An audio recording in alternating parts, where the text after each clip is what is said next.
Disclaimer. The content presented in this program is entirely satire, and the mainstream media always tells the truth.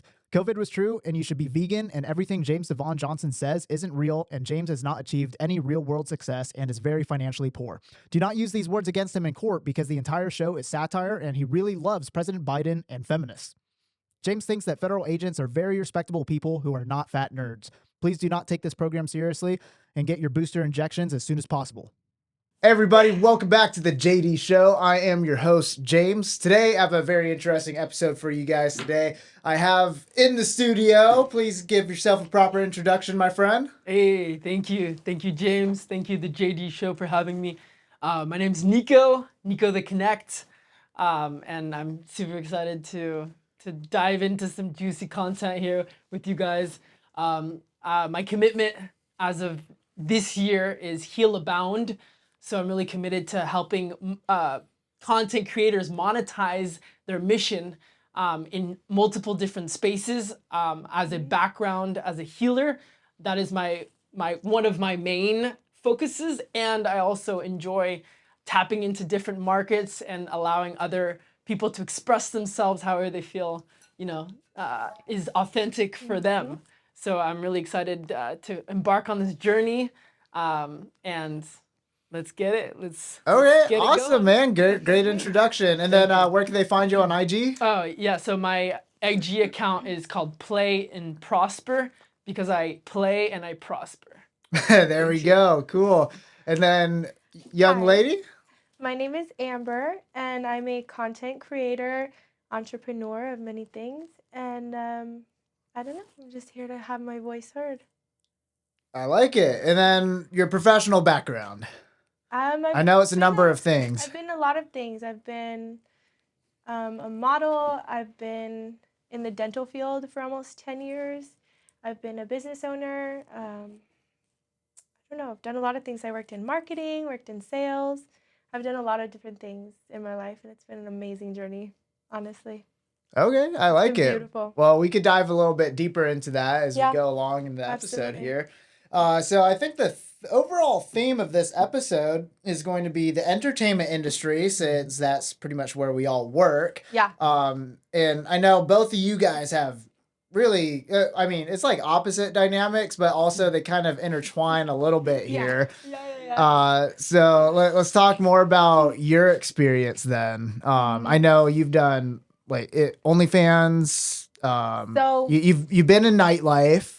Yes. So I've been in this scene where there's been open-minded, non-monogamous dating since I was 18 years old. And so without anybody making money on any of it, it was a social network, a social environment where people can just fully be themselves and express themselves however they want. You can go and, you can watch people having fun, and you can walk around naked, and you can drink and smoke and do what you want to do, or you can go and just chill, keep your clothes on. Like, nobody bothers you. Whatever your thing is that you're into, it's accepted there.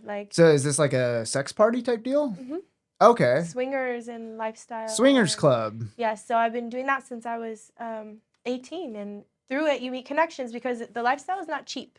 Mm-hmm. It costs money to travel and to go to these events and buy tickets and buy outfits and to look good and to so you're actually part of like a full network. Yeah, and so they're professional people who have to have professional jobs and be able to afford this lifestyle. So they're great people to talk business with. It's a great networking place. It's wow. Beautiful. Yeah, no, that's really fascinating. I definitely am pretty familiar with the industry. I know you mentioned before the camera started rolling, you have no idea what I'm about, but forgive me. I don't even watch TV. I don't either. It's a waste of time. But just for your reference, currently I still do work in the promotion industry, specifically in relation to private entertainment. Yeah. So I'm kind of very well known online as the guy who is working these very exclusive high-end venues with very gorgeous models who are getting paid to show up and do atmosphere modeling related gigs. Love it. So it's in a sense, there's some similarities to like the swingers industry, right? But I'm kind of focused on a more upscale niche where there's no sex involved, there's no I mean sometimes there's nudity, like topless cocktail serving is one factor in that industry, right? But overall, everything like completely by the book, like legal, no writing the gray areas, Of course. right? Of course. Never. And there's a Yeah. lot of misconceptions, even in just my industry, Yeah. of some people may say like, oh, this is borderline prostitution. No. Or something that I get is like, oh, this is definitely some type of like trafficking scheme, like who no one pays girls to show up on a yacht. It's like, actually, if you're at the upper echelons of society, every hot girl in California is getting paid to show up on a yacht. Yeah. Like, hello, I've been paid to serve drinks naked in lingerie, deal poker naked, just standing there, and they just pass me chips. Nobody touches me. Nobody's disrespectful to me. They just want to look at me while we're having fun and I'm joking with them. There's music. It's fun. It's not like you're just standing there. It's a good time. Like, it's fun to do. It's fun. Right. No, it's Like, interesting. It's a good time. And the key thing is it's perfectly legal too, which Yeah. most people who like live in some nowhere state, they're from Iowa, Minnesota, small suburban town. They have no idea this industry even exists. Yep. Like, I've gotten girls paid to show up at events just to wear like a cocktail dress and be part of the party, look hot. Yep. And I've also worked nude cocktail serving gigs too. Some very like high upscale models. Again, I have to be careful with NDAs and whatnot, try not to violate anything. Of course. But they get paid shit ton of money to be new cocktail servers. There's no touching involved. No. There's nothing sketchy. It's Consent, part of the atmosphere. Consent is a big deal. Like, the reason I bring up the lifestyle first, like that's my first thing out of the gate, is because that is the main concept of that lifestyle is consent. When you touch somebody, when a dude walks up to you and they introduce you and they're caressing your back without asking, it makes your skin crawl. Yeah. Even that. So in the lifestyle, there is no touching. There is no nothing without consent. You're there with your partner and you want both of you guys to feel safe. You want both of you guys to feel heard and important there. You must ask before you touch. You must ask before, oh, I think you're very beautiful. Can I get you a drink? Can we dance? Like, that's the whole concept of it. And I think that, of course, there are places and people in the world that are very dangerous and don't care about consent, but not in these places that I choose to be. Not in these places. Right. Yeah. See, when you actually work this lifestyle in a professional setting, it actually produces a very safe environment, which is another thing that's really misunderstood about the private entertainment industry in general. And again, like for the audience who may be watching who doesn't quite understand the concept still, private entertainment encompasses a very large array of opportunities, right? Like I said, it could just be as simple as wearing a cocktail dress, showing up to a public venue, Ethan, and getting paid for your time. Or it could be as crazy as what you did with, private sex clubs, new cocktail serving. I wasn't ever paid to be there. That's what I did socially for fun. Oh, okay. But you have done the paid serving. When I was being a bartender and, all that other stuff. Yeah, those things were paid, but I've been going to those things for fun for years. Gotcha. That's interesting. But as far as, that whole stigma of it being non-consensual, I've never found myself in that situation, and I'm really blessed to say that, and I feel very blessed that I never had to be in an uncomfortable situation ever. But I do know that when you meet people organically, and you connect with people and you see their value, you hear why they do what they do, then you can go, okay, that aligns with what I'm doing and why I'm doing it. Like, the reason both of you guys are doing what you're doing is to empower people to make money. Right. Or if not that necessarily, to create abundance, because abundance is an energy that you get to attract and have. And so as in this world, it turns into money. Exactly. But and it creates, the reality that we live in. And it's awesome. It starts with the energy that you put in there and like the hard work and everything. 100%. Yeah. So this is actually an interesting trio that we have in the studio today, because you're kind of like the one end of the spectrum in the industry of like, you're the one who's getting paid to like go do that style of work. I'm the one who's like facilitating it, and then you're like connecting the dots all in between. Exactly. And it's all energy. It's all intertwined and good vibes and smiles. But we all handle it with like such professionalism and like pride. Like I do that stuff with pride, because I know that it takes a special kind of person to know yourself, your body, what you want, what you like, what you don't like well enough to be able to express that to people and live it out, right? Like it takes either a lot of life experience or a special kind of person or whatever it is to be able to do what we're doing and be comfortable in our own skin to do it and not be afraid for the world to see. Right, 100%. Like my parents know what I do. They've known what I've done forever. They've always loved me and accepted me no matter what. As long as I'm not hurting anybody and I'm doing things that benefit myself and my life, that's all that they care about their daughter having. Well, that's nice that you have supportive parents. Like me as a father, would I ever support my daughter doing the industry? I probably wouldn't, but I understand like people have different perspectives in life. And this was part of my debate that I had with the infamous Andrew Wilson the other night, actually. You familiar with him from the Whatever podcast? Yeah. So him and I had a huge back and forth. Obviously, he has a lot of very traditional, I would say, like based on a religious foundation, his ideas of the way the world should work, right?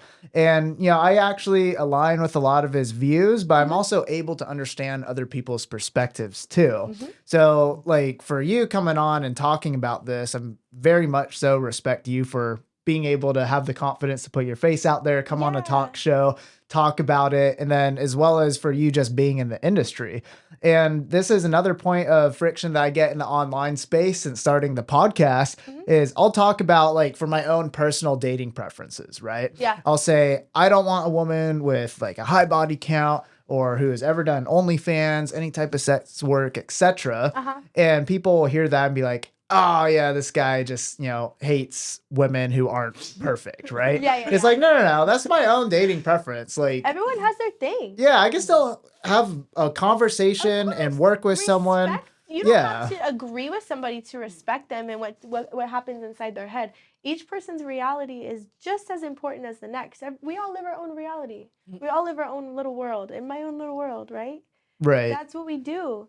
And you can't crash on other people's because it's different than the one that you have for yourself. Like, that's so wrong of you. If anything, water, whatever makes them happy and shine and be them that people love so much, keep supporting that. That should be fed. That should never be, oh, that's bad because it's different than mine.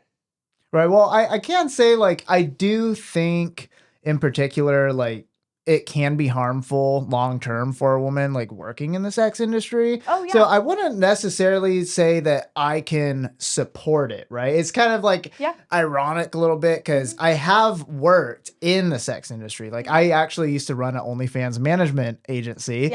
And I haven't done that for a while now, but like, I worked in the management side of sex industry. But I decided like that wasn't for me, so I transferred out of it. I actually do encourage women not to get into that lifestyle. And then I also encourage men not to consume pornography, not to subscribe to OnlyFans. So I come from an interesting background, but my perspectives change.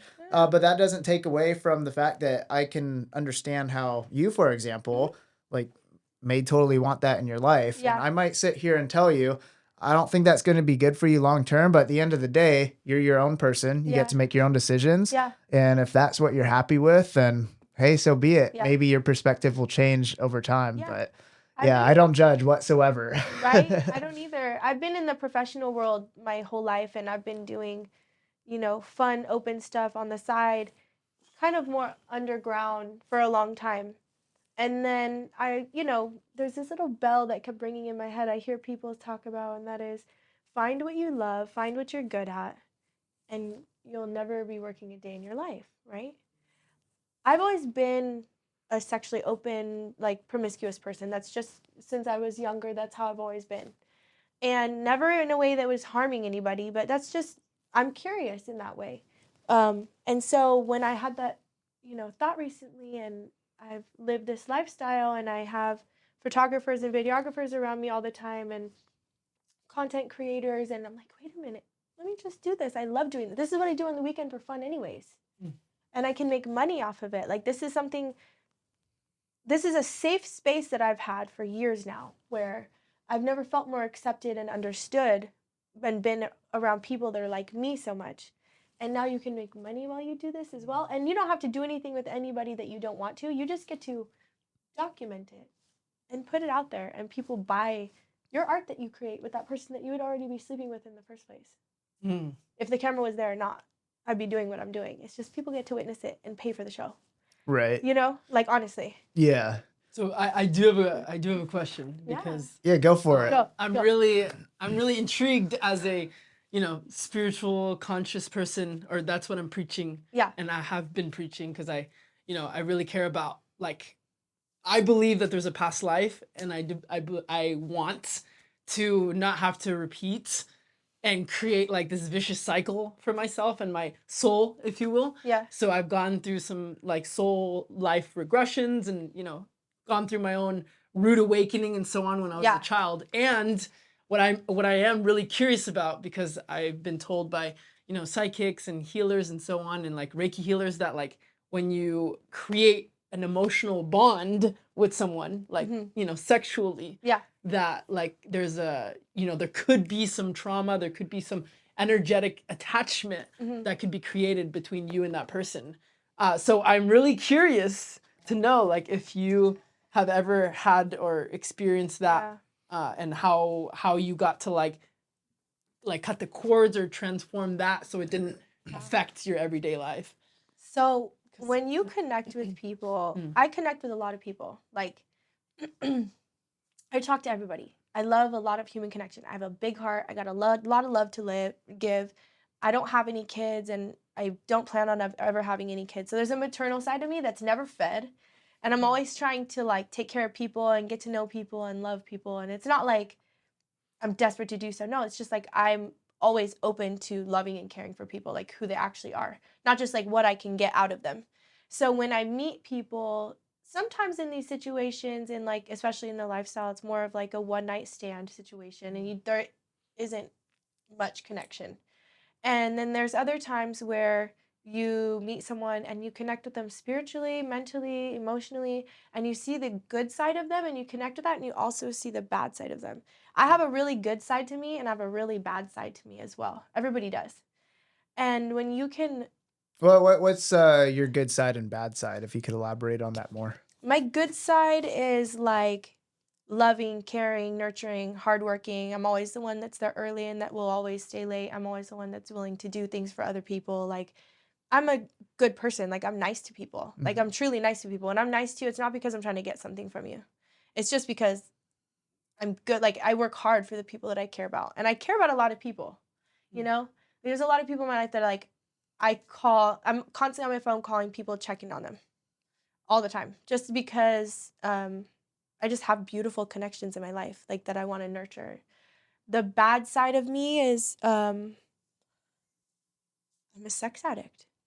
And I've learned that also sometimes I can go cold with people once I learn to not care anymore. And what's another bad side? So you would admit then, like, being promiscuous is a bad thing?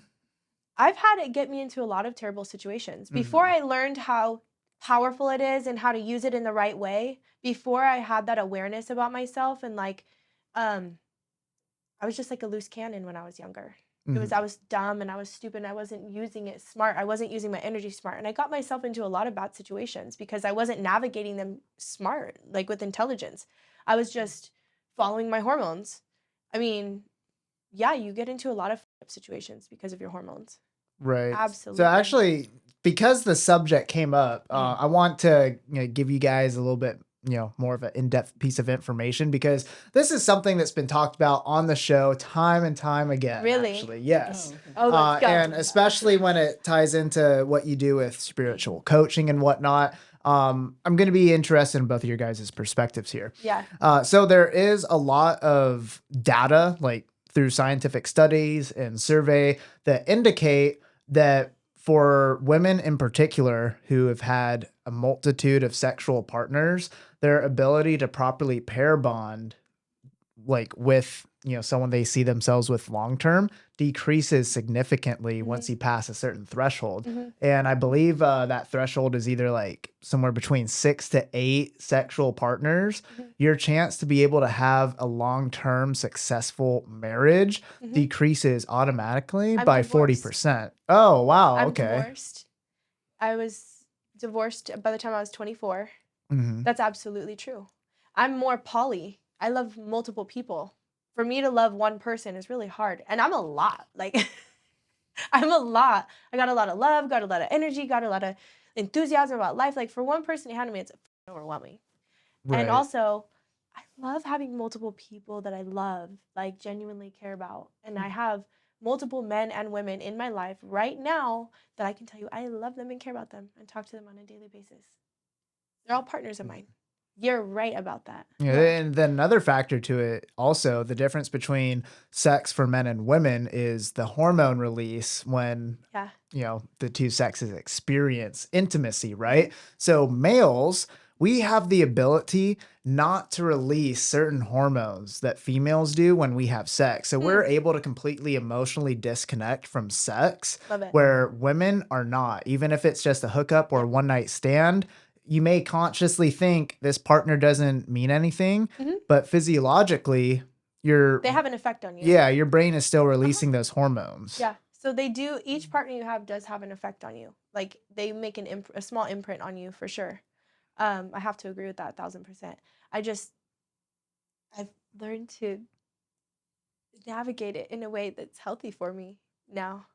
When you learn what it is and you become accountable for what you are and how you think, and you see how you operate, and you're able to find a way to do that in a loving way that doesn't harm anybody and actually feels good to you, and you're growing in areas that you never thought that you would, it's like, okay, I can do this. Like, I'm no longer harming myself or anybody else to be doing this.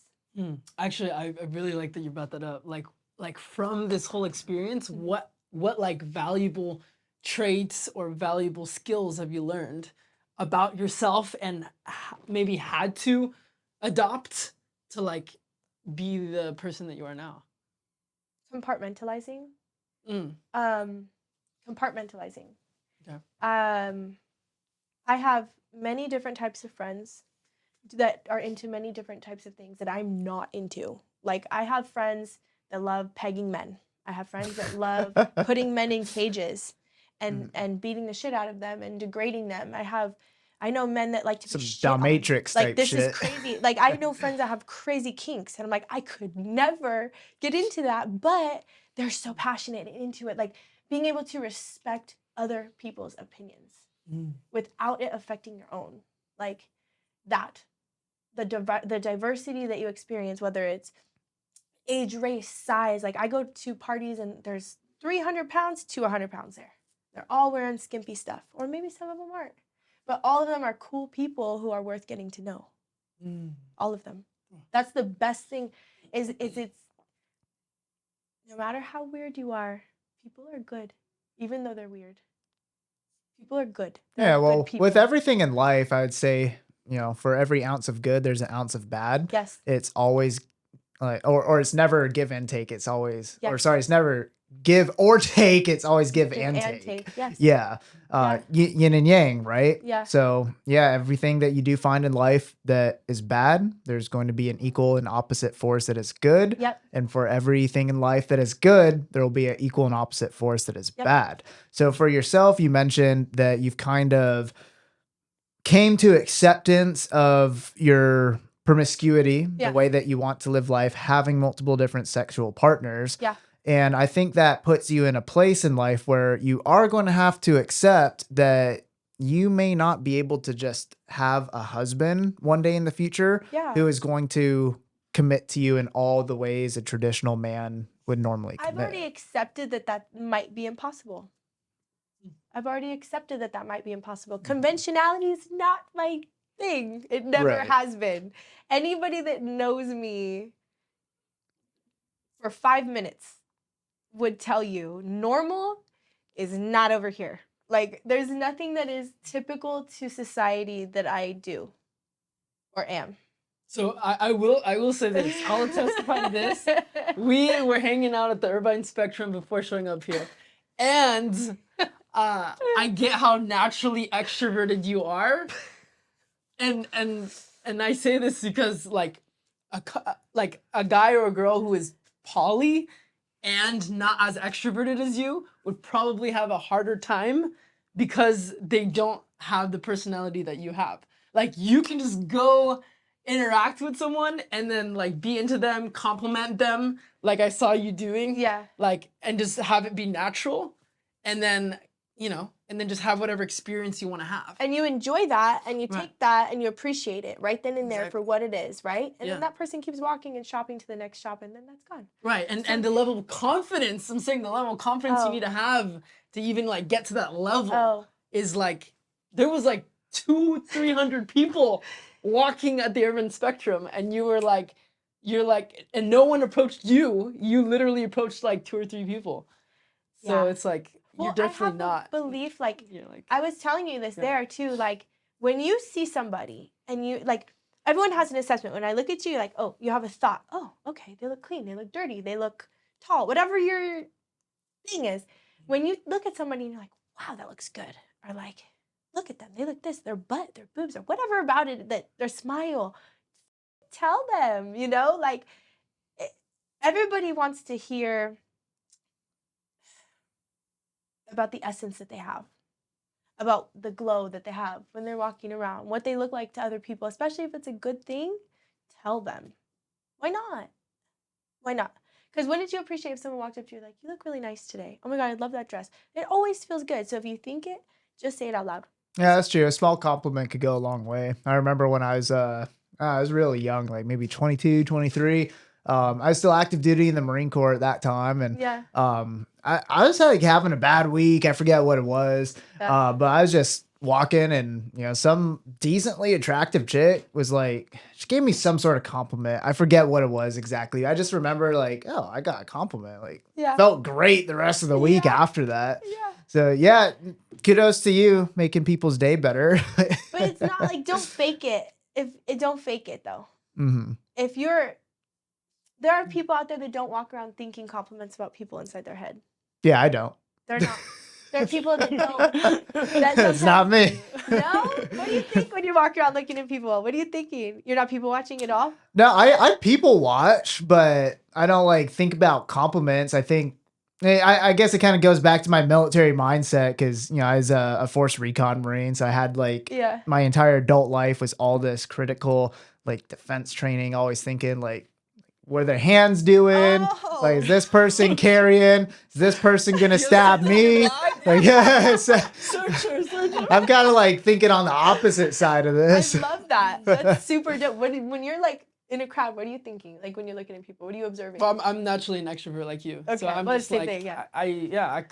For me, I'm just coming up with whatever reason I can come up with to spark a conversation and kind of make a new friend. And then if it goes into something further, and that's just part of me being the connect too. Like, Yeah. hey, what do you do Yeah, professionally? yeah, I want to yeah. connect you with someone else that can freaking help you, or like, or hey, let's have some fun. There's like a yacht party coming up. Like, you want to go have fun? Yeah, see that's actually really interesting to observe based on all three of our personalities, right? Like, you're the connector, so when you're walking around, you're looking at people thinking like, oh, how can I talk to you? How can I connect you to this other person? Right. Thinking about all these different personality traits, maybe physical traits. You're kind of like a free-spirited, loving type person, so you're automatically observing the best in people. Yeah. Me, with my background, I'm thinking like, which one of you's got a bomb? Like, you like, who's going to do the most damage to me? Like, I'm always squaring people up. Like, first thing I notice is face. Like, okay, that guy looks like he's tough. He's tall. He's got some muscle on him. Look at his hands. What are his hands doing? Have you ever been wrong? Have you ever like made an assessment of somebody like, oh, they're harmless, and you're like, oh. Let's see. Yeah. Are you always right when you assess people? Are you right? The only times that I've been wrong about my assessments is when it's come down to women. They look a little harmless, but then once you get to know them, like especially if you get in a relationship with them and you piss them off. Oh yeah. I've had some girls try to scratch my eyes out because Yeah. I got something else on the side going. They didn't want it. Yeah. Bitches be crazy, man. That's what my brother says. That's. So that's actually, I would love to bring this up because women get jealous and obviously guys get jealous too. So how do you deal, like share with us a fun story about Oh my goodness. like a time where like a boyfriend or a girlfriend got jealous. Oh yeah, are you bisexual? I'm very bisexual. Okay. I dated women in high school and men and whatever. Well, it's funny you bring up jealousy. I've experienced a lot of it. Like I've felt it inside of myself. I've seen it in other people, and it's such a natural thing. Everyone experiences it. Everybody I have ever come across has experienced some envy, some jealousy, some insecurity, whether it's me, someone I'm with, them bringing it out in me. It's everywhere, and everyone has it inside of them. Mm-hmm. And I feel like I've been in situations where it can be very explosive. And For you or for them? I've seen it for myself. I've been doing this a long time. So she's admitting to being one of those. All right. No, I've seen it like when alcohol. Honesty is the best policy. It's true. It is. When alcohol gets in the mix and you're getting your feelings about something, you see something you don't like, and you're not like, especially if you're not working on yourself as a person, because we all go through those phases in life where we're a little more emotionally mature than others, or a little more insecure than others. If you walk into a place and you're insecure and you have your partner and all of a sudden you turn the corner, you see him doing something, or I've had them turn the corner, they see me doing something and they get mad, or I've seen couples coming out of a club, a sex club, and the woman has him headlocked. What the fuck? Coming out the door. And I'm just like, they just fight out the door like, what did they just go through? Like, you wonder what just happened. Like you see, because you're dealing with couples, like married couples who've been married 20 years, have kids, have jobs, have careers, and like you just see a different side of them come out at these. You see these children come out of these adults at these things, and it's amazing. Honestly, it is. Like it's primal sometimes. In your opinion, who do you think could hold their composure more? Typically speaking, men or women? Neither, both. Okay. I've been told I'm a baby and a crybaby and a brat, and I've also been told that I think like a man, and I've been told, and both things can be true in different times. I think that I've seen an equal amount of men and women get jealous, be confident, be successful, be broke, like legit. Mm-hmm. I've seen some men crying like babies about their women, and I've seen women crying, I don't know where he's at, I can't find him, and turns the corner and he's fucking some girl. I've seen it both ways. I've done it. I've had it done to me in relationships. I mean, there's just so many different dynamics that happen. Like inside the sex club. Yeah, and in the community outside of it, we go to each other's family barbecues. Like we call. No, it's just all you can buffet in here. Yeah, we go into the sex club, then we go to the sex family barbecue. We go into the sex pool party. Well, yeah, that's what I was doing. I want to know what your mom looks like now. I will never forget when I was at this woman's house, and this was like during the shutdown, and I was walking through this woman's house, and she was having a jacuzzi, like, lifestyle play party. And I'm walking down the hallway, and I'm looking around, I'm like, I went to school with them. Who are they? Those are my sons. I'm like, I went to school with your sons. They're like, yeah, they told me they saw your boobs when you were younger. I'm like, shit. Yeah. I already knew. I'm like, shit, okay, yeah. I did know them. I did go to school with them, and I did flash them at school, and like now I'm partying with their mom, and they have no idea. They're just off at a friend's house for the weekend, and they have no. It's just crazy. So I'm curious. I'm curious, and I'm sure the audience is curious. Are you a sub? Are you a dom? Like what? With women, I'm very dominant. With men, I'm very selectively submissive. There are some people that I'll just melt, and other people that I will just hold my dominance with if I don't like accept their energy as that. But I'm definitely both. I'm a switch. So let's talk about feminine and masculine energies. Okay. So it sounds like I'm going to assume the more masculine style energies that you get from men is going to make you want to submit. Not necessarily masculine is what makes you submit. Attentiveness and caring and nurturing. When you see a man that knows how to pay attention and knows how to nurture you and make sure you're good and make sure you're fed and make sure you're comfortable and make sure you feel safe and make sure it makes you feel that trust that you can relax and let go and let them take charge. Well, those can definitely be tied into masculine traits. Mhm. Now, I think some people have a misconception of what true masculinity looks like. Mhm. Like, people hear the word masculine, and especially this new term, toxic masculinity, right? I Yeah. believe that true masculinity isn't toxic at all because it's a very wholesome, encompassing factor of Yeah. different energies and how you live your life as a man, right? So, Mhm. obviously, like being strong, being confident, being able to inflict violence are actually positive masculine traits.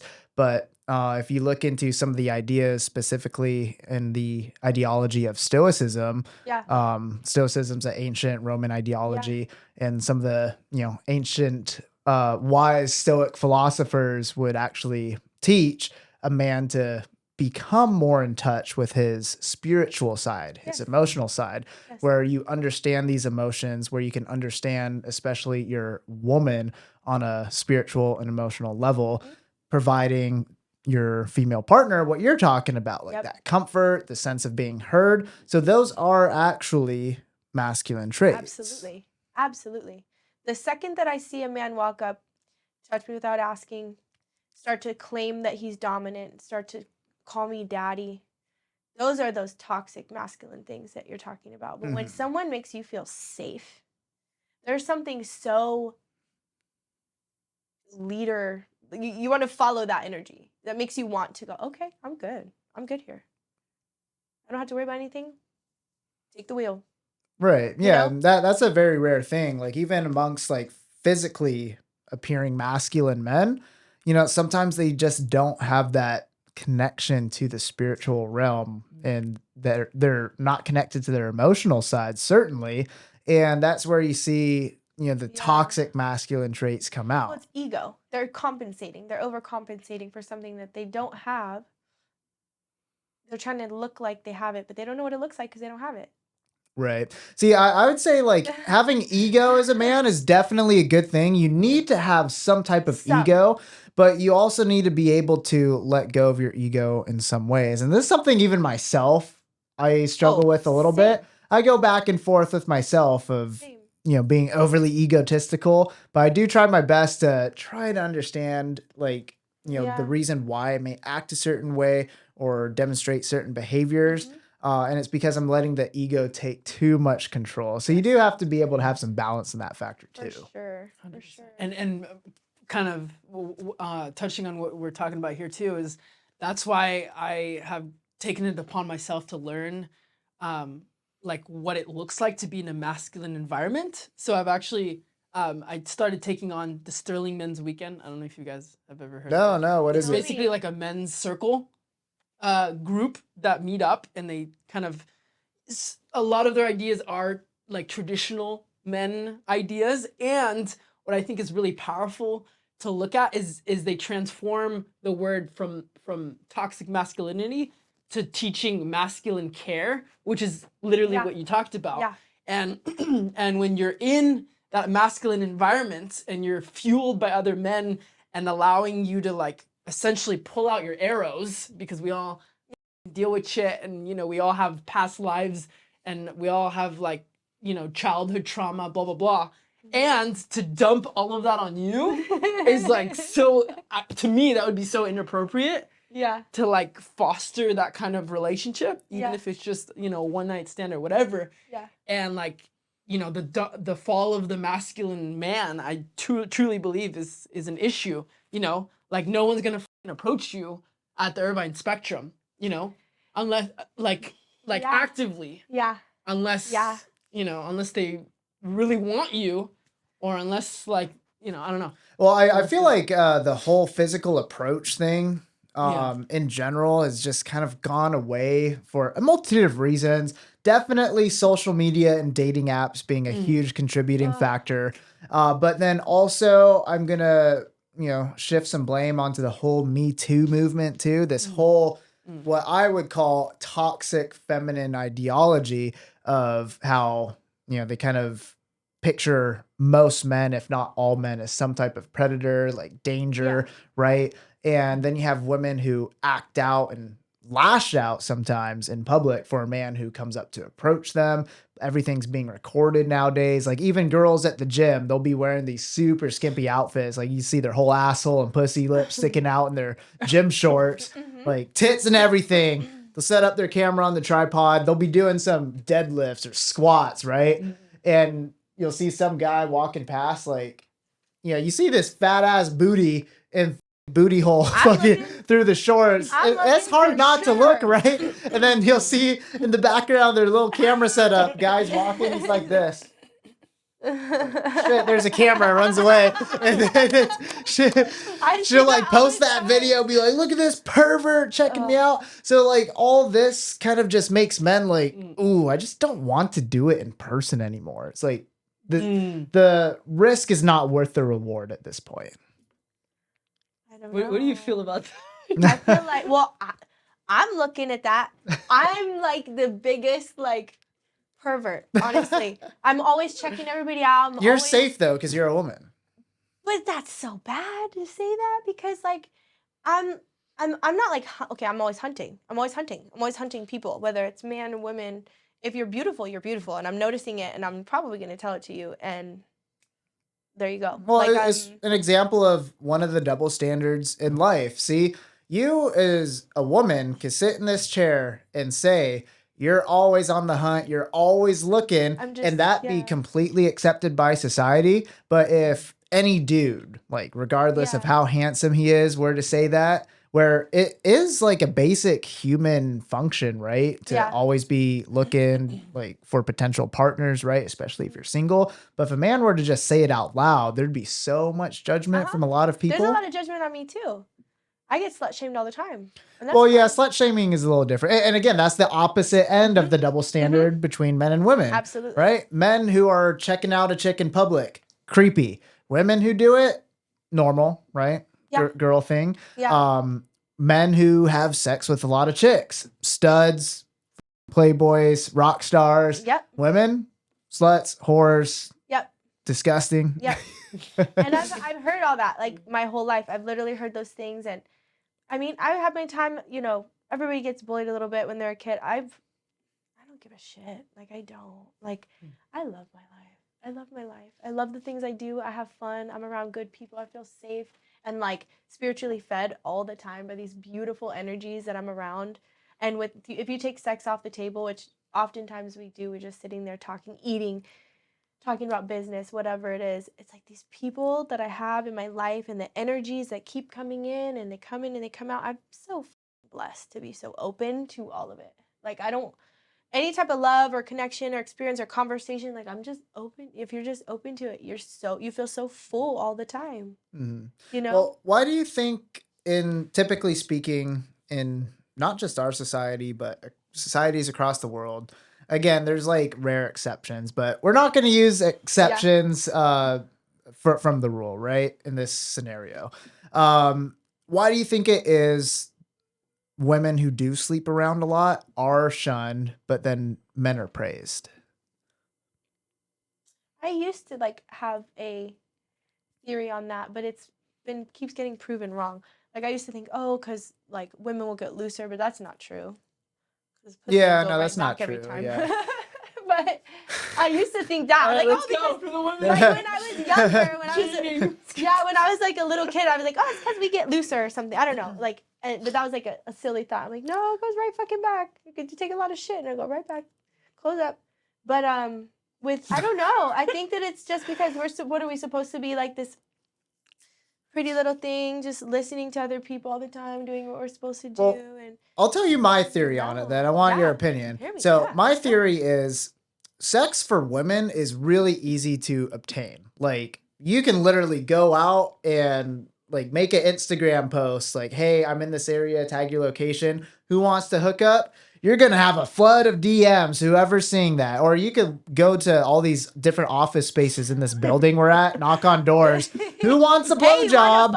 You're gonna get a lot of yeses, right? Whereas a dude, it's so hard. Even as a good-looking, charismatic guy, you still have to be able to have some game in order to get some pussy, right? Like I can't make a post right now and advertise, hey, who wants to get Like maybe I'll get some random fat chick who Yeah. replies with like warts all over her face, who's like, "Oh, yeah, okay, I'll do it." But any like decent looking chick, not gonna happen, right? Yeah. So that's why I think society thinks this way, is because it's super easy for a woman to get it, but it's extremely hard for a man to get it. So anything easy in life isn't valued. Anything hard in life is valued. That's why people turn heads when you see the Lamborghini rolling down the street, because it's super hard to get the Lamborghini, but that Honda Civic, anyone could go get a Honda Civic today with decent credit. I do like what you said. I do agree with what you said. And I think that, how do I put this? I think when you work really hard for something and you watch someone else do it effortlessly, it is always going to be frustrating, no matter what it is. If you are like, I went to school and I studied every day and I did this and that, and then you get to your law firm and you watch this bitch walk in and she knows everything about the field. You're like, who is she? She didn't even do anything to get here. It's always going to be frustrating for people to see that. Always. But that's just how the world is. Like some people have strengths in one area and some people have them in another area. Well, I mean, like even the most basic looking chick though is able to get unlimited dick basically. Yeah. So like you kind of use the example of how, you know, maybe there's the naturally gifted smart girl and she gets all the A's super easy, right? Yeah. Well, it's not necessarily the same, because it's actually much more simplistic when it comes to the sexual marketplace. You know, so you can't really use that as an example. That's a foul ball. I gotta toss that one out. Yeah. I don't know. Well, I will say one thing. I mean, I feel like it would be important for you to kind of share more so with the male audience. But like, I will say that from my experience of, you know, hanging out with Amber, I will say this, as a man, you definitely brought a lot of confidence to me, like hanging out at a public place and obviously wearing like a really attractive outfit, etc. Yeah. So like, I would love for you to tell the camera like some of the key things, I guess, that about men building could confidence in men. well, just psychology around like just helping men out on the field. Helping them be more confident. An attractive 10 guy that's not with any girl, you would agree that he's not like gonna get approached by anyone. Agreed? I don't necessarily. know. I have a hard time with that question because I approach everybody. Right, no, I'm it's saying, hard for me to answer that so non-biased. you're obviously to be really an exception to the It's rule, hard, right? yeah. Most women, like especially hot women, aren't approaching whatsoever. I think that's what he's getting at. I've heard that. Yeah, well, I'm more so saying like that there's a lot of men that go out, you know, and they look creepy because they're not next to anyone, like next to an attractive woman or next to creating like value for themselves. So like for you to like be around a high status man creates high status like environment, you know what I mean? I don't know. I feel like it's not necessarily about the status. It's about the presence in which you walk in with and how you carry yourself as a man. It's not about, I mean, don't get me wrong. I'm speaking for myself here. I know that there are women that are, you know, into that financial support thing. And obviously I love money, blah, blah, blah. But what draws me to a human being is how they carry themselves when they walk in, how they look sitting there socializing with people. Do they look confident? Do they look nervous? Do they look like they're chasing attention? Or do they look like they're overcompensating for something? Or are they just kicking back because they know they're the shit?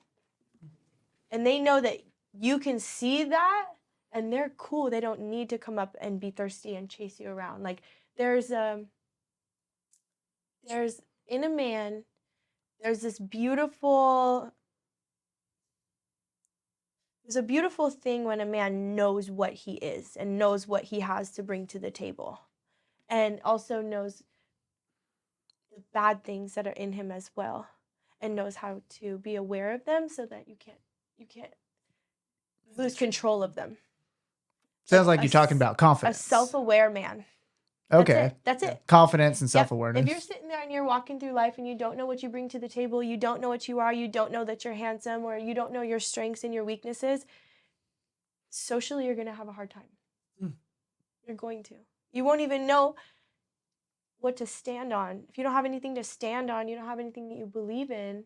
If you don't know what to believe in yourself, how are you going to walk up to somebody confidently? You can't, as a human being, as a woman or a man. You Yeah, know? that makes sense. Yeah, like if you don't know who you are and why you do what you do and how you do it, it's going to be hard for you to walk up with complete confidence to somebody, you know? And how did you build your confidence?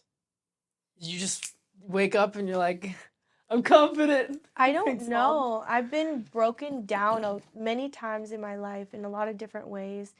And throughout all of it, the word resilience has always been said to me by my mom, by friends, by people that have seen me along the way. They have just said, hey, like, wow, like you're really resilient. And I'm like, ever since I was a kid, my mom always called me that. And it just, not necessarily confidence, but like I've been through a lot of things that would really and have destroyed me and come back from them and succeeded every single time. Every time something happens, the next bar gets a little higher. And so, I don't know. I think life experience and being aware and taking inventory of yourself and the things you say and things you do and the way you affect the people around you.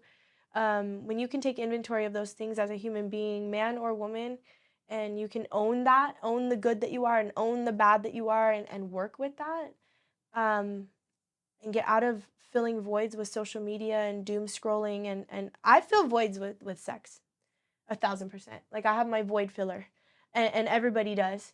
And I just happen to find a way to be able to do what I love in a way that's profitable for me, in a way that I enjoy and that doesn't hurt me. And then I always have security around me too, which is really nice. Like actual security guards? Security, yeah. Oh, like Yeah. at the clubs and stuff. Well, I always have my team with me. I have my own personal photographer and videographer that comes with me. And yeah, I have my own team that comes with me, and it's just really, I feel so, I don't know, I love it. But the men around me nowadays, they've all recently expressed that they were all going through something, and then I came along, and now, like, business wise, they are motivated again. They have fire under their ass because they feel like a strong, confident man that's capable of making their own dreams come true because they are, but they just forgot it. So that's your healing abilities. Reminding people who the fuck they are. Through sex. Boom. No. These are a lot of these people I've never even slept with. These are just, I met them through that environment. Like I said, the lifestyle is the best networking opportunity. There's people I've been friends with for 10 years and I've never touched them. But I see them naked all the time. Interesting. And I hug them. And I hug their husband naked. And they hug me. And I love it. But we never have done anything. It's just open, easy, good time. I do tell a lot of like the TradCon, speakers and that, those type of guys that are like very traditional, like neither men and women should sleep around and whatnot. Yeah. I do like to tell those guys that I do think the women who are promiscuous are actually necessary and do bring value. A lot of them like to argue a promiscuous woman is completely valueless and brings zero value. But let's say like on the bottom, like lowest denominator, regardless of how disgusting you might think a promiscuous woman is, like she is still providing some type of value because, like you're talking about, even through non-sexual attention, that could be so meaningful for a dude. And I always tell guys, like, it's okay to just, if you need it, like go out and get it from someone who might be a little easy. It'll boost your confidence. So it does have its pros. Yeah. Like I was saying, like I very into love. My whole life is about love. I have a heart tattoo here, heart tattoo here. Everything about my life is all centered around energy and lifting people up around me and being the sunshine and being like, good morning, how are you, to everybody that I talk to. And even if I'm having a bad day, it's like at least brighten up other people's world. If yours is dim, brighten up other people's world. And I don't even do that through sex. Like that's just what I love doing, and that's what I've decided to start doing now on camera. I've been doing it for my whole life, but now I do it on camera and I make money off of it, and it's great. Put all that shit aside. I've been a professional best friend to, I've been a human being long before I ever was that. And I've built beautiful relationships with people who are sluts with other people and not me.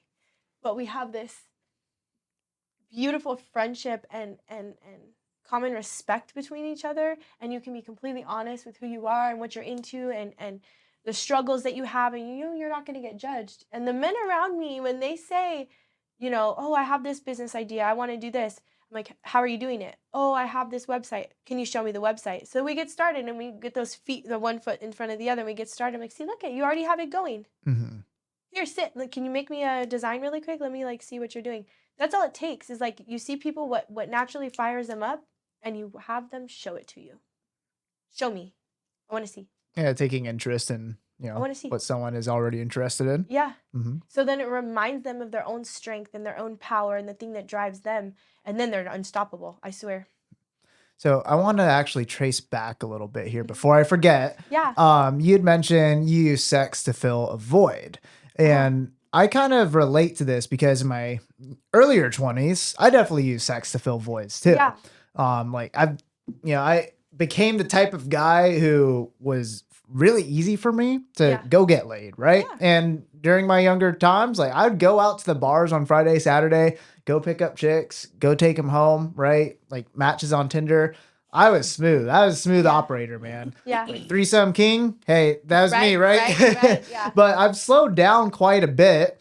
And it actually took me being in a really healthy, beautiful relationship with one woman that kind of made me change my values on sex a little bit. Good. So now I'm single again, right? But since that relationship, I haven't gone and just hooked up with everybody. I've actually made my sexual partners very selective now. Good. To where I don't even want to give my sexual energy out to a woman who I think is not deserving of it. So I've kind of raised my standards a little bit too, even for just casual sexual experiences, right? Yep. I don't want a chick who's super high in body count. Yep. Hey, if it's a non-long-term relationship, maybe couple week fling, whatever. Yep. Yeah, okay, I can settle for some mid-tier body count range. But overall, I've come to learn that being intimate with somebody who you really care about as a man actually makes for the best sexual experience. Agreed. Which is really rare to find. But I'm curious if maybe you could go back in life. Would you want to change your sexual experience so you can actually feel that? I would change nothing about my life. I love my life. But you say you're using sex to fill a void. I have throughout my life. Mhm. Currently, I'm actually flourishing in it. I'm using it to flourish. But up to this point, like I said before, I became aware of who I am in it. I definitely used it as an escape, at times as a weapon. That's interesting. How do you use sex as a weapon? When I was younger, I was bullied really bad. And I was coming home and I had some girls waiting at the end of my street to jump me, and I was walking up and I knew it was about to happen, and I was like, all right, watch your man. Watch your man. Oh, okay. They beat my ass. They kicked me in my face. Whatever happened. And I fucked their boyfriend. And I went back to school and I was like, I don't know what you're really mad at, that his dick was really small. That's some solid revenge right there. That's cold. So then people stopped f***ing with me. Because I couldn't, all my friends were much older. My brothers are 13 and 15 years older than I am. So all my friends were, older. And so I just wanted people to leave me alone. And if they had a boyfriend, they would leave me alone. Interesting. Okay. Because I would never hurt anybody intentionally who didn't deserve it. But if you're jumping me, I'm gonna do something, and I'm only by myself. So what can I do?